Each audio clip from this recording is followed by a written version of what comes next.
नमस्कार, आप देख रहे हैं द एंगल। मैं हूं आपके साथ दीपाली माथुर। भाजपा के राष्ट्रीय अध्यक्ष जेपी नड्डा ने प्रदेश के सभी सांसदों और प्रमुख नेताओं की मीटिंग दिल्ली में बुलाई। इसमें भाजपा प्रदेश अध्यक्ष सतीश पूनिया से लेकर संगठन के मंत्री भी मौजूद रहे।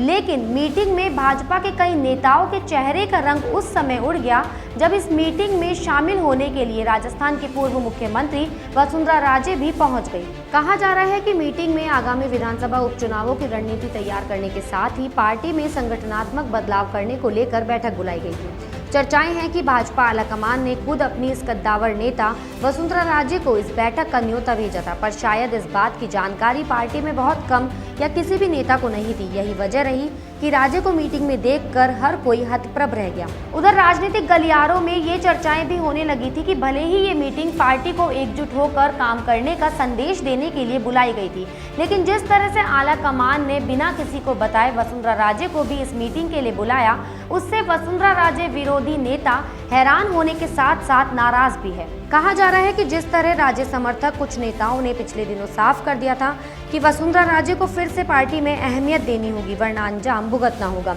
उसके बाद से ही आलाकमान पार्टी को एकजुट करने के साथ ही वसुंधरा राजे की नाराजगी को भी दूर करने में जुट गया है। ऐसे में इस बात की भी संभावनाएं हैं कि पार्टी आने वाले उपचुनाव में राजे को कोई अहम जिम्मेदारी देते हुए प्रदेश की राजनीति की मुख्य धारा में फिर से सक्रिय कर सकती है। वहीं अगर ऐसा होता है तो वसुंधरा राजे से नाराज चल रहे सतीश पूनिया और गजेंद्र सिंह शेखावत गुट के साथ साथ कई अन्य नेता भी अंदर खाने अपनी नाराजगी जता सकते हैं। और अगर इन नेताओं का ध्यान रखकर वसुंधरा राजे गुट को नाराज किया जाता है तो ये भी भाजपा के लिए सही नहीं होगा। वहीं अब देखना होगा कि आलाकमान किस तरह से इन विरोधी गुटों में सामंजस्य बनाकर आगे की ओर बढ़ता है।